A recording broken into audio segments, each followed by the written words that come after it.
Supreme court of Pakistan ने पाकिस्तान तहरीक इंसाफ को बल्ले के इंतखाबी निशान से महरूम कर दिया है। चीफ जस्टिस ऑफ पाकिस्तान ने पेशावर हाई कोर्ट के फैसले को कलअदम करार देते हुए इलेक्शन कमीशन ऑफ पाकिस्तान की अपील मंजूर कर ली। Chief justice of Pakistan justice Qazi Faez Isa ने फैसला सुनाते हुए कहा कि बादियों नजर में कोई शवाहिद नहीं कि पीटीआई ने इंतखाबात शफाफ करवाए। सुप्रीम कोर्ट के chief justice justice Qazi Faez ईसा की जानिब से ओपन केट में मुख्तसर फैसला सुना दिया गया, जिसमें करार दिया गया कि इलेक्शन कमीशन ऑफ पाकिस्तान ने 20 रोज में इंतखाबात कराने का कहा, बसूरत देगर इंतखाबी निशान लेने का बताया गया। इलेक्शन कमीशन ने अपने फैसले में कहा कि PTI free and fair inter party election कराने में नाकाम रही। इलेक्शन कमीशन ऑफ पाकिस्तान को पीटीआई के खिलाफ कई शिकायत मौसूल हुई। इलेक्शन कमीशन ऑफ पाकिस्तान ने फैसला सुनाया कि पीटीआई इलेक्शन आइन के मुताबिक नहीं। पेशावर हाई कोर्ट ने नहीं बताया गया कि लाहौर हाई कोर्ट में मामला ज़ेरे इल्तिवा है। इलेक्शन कमीशन 2021 से पीटीआई को इंटर पार्टी इंतखाबात का कह रहा है। ये नहीं कहा जा सकता कि पीटीआई को इलेक्शन कमीशन ऑफ पाकिस्तान ने टारगेट किया है। बादी नजर में कोई सबूत भी नहीं कि पीटीआई ने शफाफ इंतखाबात करवाए। पीटीआई के पास आइन के मुताबिक मेंबरान को निकालने का सबूत नहीं है। अदालत ने इलेक्शन कमीशन की अपील मंजूर करते हुए पेशावर हाई कोर्ट का फैसला कलअदम करार दे दिया है। इस पर बात करेंगे अपने कोर्ट रिपोर्टर इरफान सदोजई से, जो दिन भर इस तमाम केस पर गहरी नजर रखे हुए थे। इरफान, आप हमें ये बताइएगा कि आज जो मुख्तसर फैसला सुनाया गया है उसमें क्या कुछ कहा गया और इसको तनकीद का निशाना कैसे बनाया गया पीटीआई की जानिब से?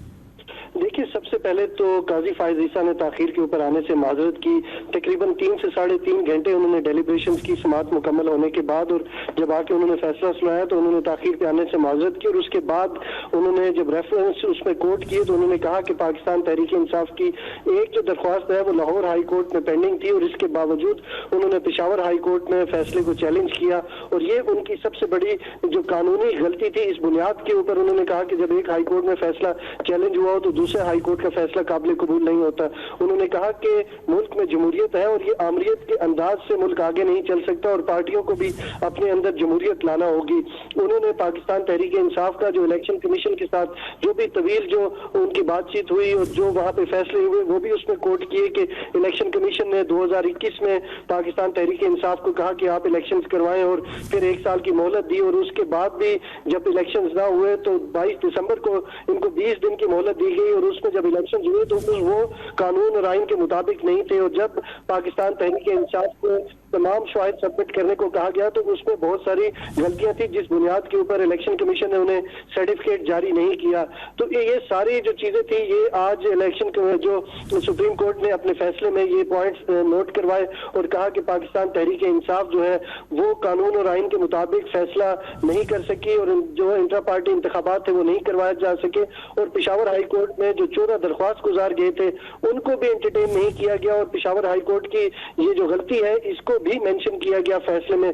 और आखिरकार उन्होंने कहा कि पाकिस्तान तहरीक इंसाफ जो है वो जो इंटर पार्टी इंतखाबात है कानून और आइन के मुताबिक ना करवाने पे बल्ले के हकदार नहीं है, और उनसे ये इंतखाबी निशान वापस लिया जाता है। जब ये समाअत मुकम्मल हुई और ये फैसला सुनाया गया तो उसके बाद पाकिस्तान तहरीक इंसाफ के जो रहनुमा थे बैरिस्टर अली जफर और बैरिस्टर गौहर जो पार्टी के मौजूदा चेयरमैन है, उन्होंने इस फैसले को शदीद तनकीद का निशाना बनाया। और उन्होंने कहा कि हमारे साथ नाइंसाफी हुई है, लेकिन हम मैदान खाली नहीं छोड़ेंगे और मैदान में हम आएंगे, इंतखाबात लड़ेंगे। हमारे जो उम्मीदवार हैं वो आजाद हैसियत में इंतखाब लड़ेंगे और इंतखाब जीतेंगे, क्योंकि इस वक्त मुल्क में 12 करोड़ रजिस्टर्ड वोटर हैं और अदालत के इस फैसले से 10 करोड़ जो वोटर्स है पाकिस्तान तहरीक इंसाफ के साथ थे वो एक सियासी जमात को वोट का हक डालने से वो महरूम हुए हैं।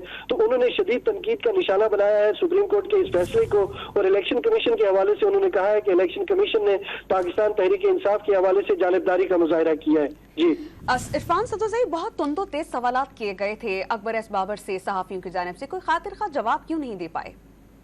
देखिए, अकबर एस बाबर से मैंने भी सवाल किया। आपके सवाल पर ही कह रही हूँ इरफान मैम। जी, उन्होंने इलेक्शन कमीशन में जब वो आए तो उन्होंने कहा था कि हम जो भी दरख्वास्त गुजारेंगे इंडिविजुअल हैसियत में आ रहे हैं, ना कोई एक दूसरे को जानता है ना किसी का ताल्लुक है। आज जब फैसला कंप्लीट हुआ, फैसला सुनाया गया और उसके बाद जब ये बाहर आए तो ये सारे लोग इकट्ठे थे और उन्होंने एक दूसरे की तारीफें की और उन्होंने कहा कि ये हम सब की जीत है। और वो लग यूँ रहा था कि ये सारे लोग एक दूसरे को जानते हैं और बाकायदा एक तैयारी के साथ आए थे सुप्रीम कोर्ट में और इनको एक ही जगह से गाइड किया गया था। तो इसके ऊपर वो जवाब देने की पोजीशन में नहीं थे, लेकिन उन्होंने आए बाएं शाएं की और इसके बाद ये कहा कि ये हमारी कामयाबी है, ये जमहूरियत की कामयाबी है। और आज के दिन लोगों को इस बात का शऊर पैदा हुआ है कि पार्टियों के अंदर जो है वो जमहूरियत कितनी जरूरी है। और उन्होंने कहा है कि हम ये जो कोशिश है इसको पाकिस्तान तहरीक इंसाफ तक की महदूद नहीं रखेंगे, बल्कि इसको आगे लेके जाएंगे और बाकी पार्टियों को भी मजबूर करेंगे कि वो अपनी पार्टियों के अंदर इंट्रा पार्टी इंतखाबात को लाजमी करार दें।